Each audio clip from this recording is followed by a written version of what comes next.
Which probably got some of them. So. This is refreshing. Are you now trying to get a plug from Manager? Not at all.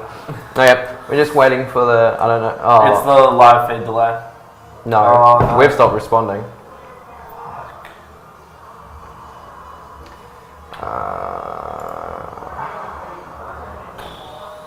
Did it actually stop responding? Yeah, I think it's actually fucked. Okay, hold on a sec.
We're good. So first band, Hecarim, that's a very normal band these days.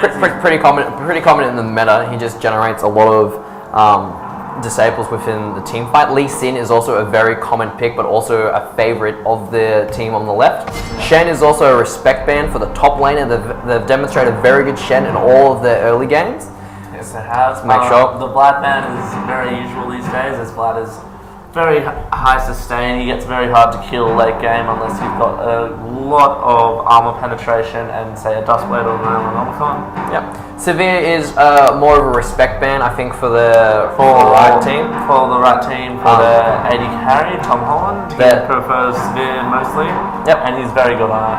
And then Aurelia is a pretty standard ban because most people who play Aurelia tend to play her very well.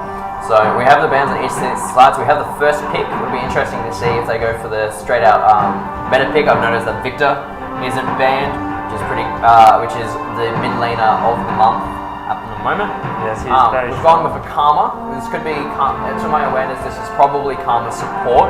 Although it could also be played as Karma mid lane. She has a lot of strength in mid lane at the moment with the new AP items such as Proto Belt and the other Hextechs. We have a Udyr pick. They're also commonly known as the Scourge of Gold, Bronze, and Silver, which is what this division is in.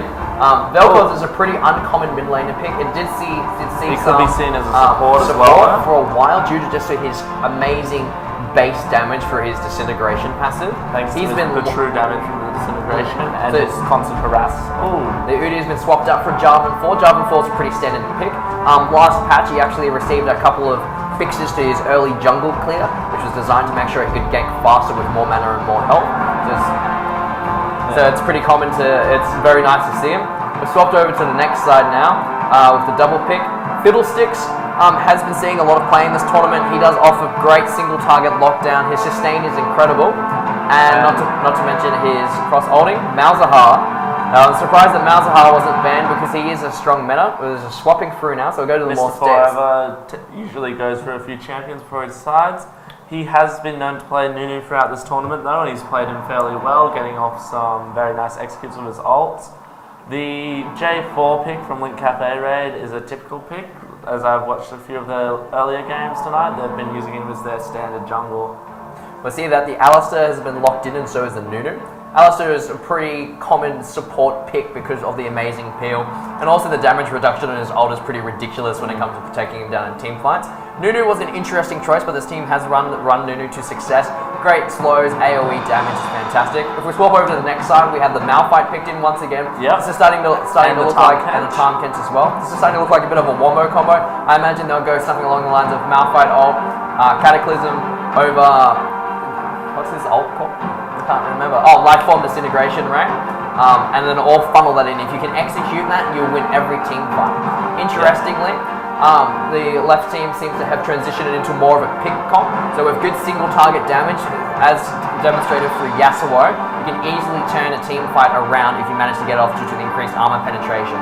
The final pick will be the AD carry for the right team.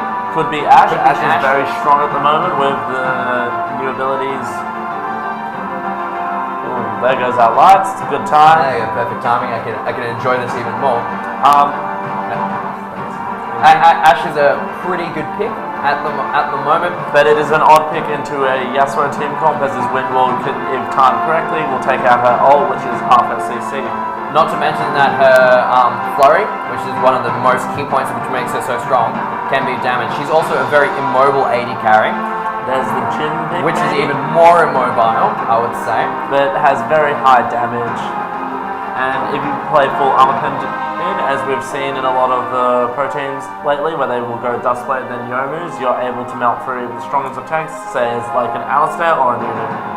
The good thing about Jhin is that you can see he definitely fits into the entire comp of layering it off. So as I was describing earlier, you go either Malphite ult or Cataclysm first into Lifeform Disintegration range beam, and then you'd have Jhin sit back and use his Curtain Call, I believe his ult is called, and then just lay shot after shot after shot. And if Yasuo is CC'd or out of the picture, they won't actually be able to stop it due to his wind wall. But the wind wall, the thing about this is that the wind wall could possibly negate part of the team fight, because Vel'Koz's laser isn't counted as a projectile, to my awareness. No, so it will go through a wind wall. It pierces the wind wall, so that part of it's okay. However, Jin's ult is not.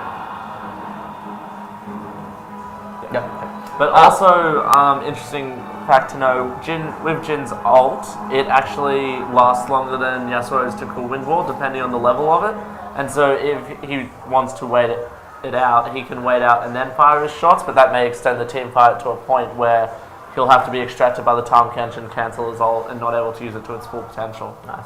So we're just kicking in with a bit of a delay, just while just to follow the rules of the 3-minute delay spec. The reason why there's a 3-minute delay is generally because of warding positions. Wards in League of Legends last about 3 minutes, which is about half the time they last in other games. So due to that, the delay on the game is so you can't, if you're stream sniping, so to speak, you can't unfairly advantage yourself. So we're just going to. So even though we are shoutcasting for the event, we do not have Riot Games special tournament realm. Tournament realm, live shoutcasts. Yeah, so which is fine. We will cope. We'll just not look outside the window for spoilers, because people will be like jumping around. But it is 4 a.m. in the morning, so whether or not people will be jumping around and enjoy is something completely different. I did notice that our red team tonight did open a few cans of fresh Red Bull before this game, getting themselves a bit of energy. Hopefully it doesn't burn them out halfway through. Yeah, fingers crossed, because last thing is you're probably about to execute the wombo combo and you're like, oh, I'm suddenly really tired. And then out the window. You're going about 1:39, so if you're just tuning in to the UWVDA stream, University of Wollongong Video Games Association is one of the clubs here at the University of Wollongong. Every year they have an annual GameFest, which is a 24-hour LAN convention when they get a lot of companies come in. For sponsorships, we have tournaments officially endorsed by Riot Games, which is these ones. It's not only League of Legends at these tournaments as well. We have Dota 2, Counter-Strike, Overwatch as well this year, Rocket League, and a few others. We also have an entire console section as well. So the idea is that you can all gather together, play whatever game you want, participate in tournaments, or just come around with your friends for a fun time. So that happens every year, and you don't have to be a University of Wollongong student to attend, which is the perk. Not that it matters to me, because I am a university student, so I get to be part of it. I'm not actually a member of CLG, unfortunately. Although you are advertising them ever so slightly. Unintentionally. But that's because I want to wear the jersey, because the jersey makes me feel good about myself. Yeah. Jesse? Yes. If we will take our attention back to the teams, we will notice that the Yasuo pick has been a common pick for Get Them to the Ferris. Me and Oscar were in the tournament earlier, and it was used against us to great great success. The Ito is a very good Yasuo player. He understands the cooldowns, how to dash correctly, and he also correctly executes the dash whirlwind combos, which I find that a lot of Yasuos, especially in lower divisions, tend to completely just forget about it and just tend to throw the whirlwind out as better as they can. So we will also notice that the AD carry for Get Them to the keep talking.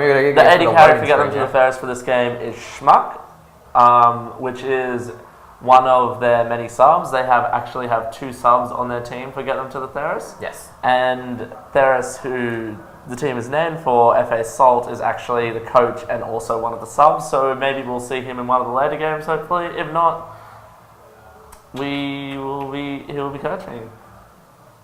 Excuse us, we just have some slight technical difficulties here, as we tell the LOL client that it's on the wrong display. What are you trying to tell me?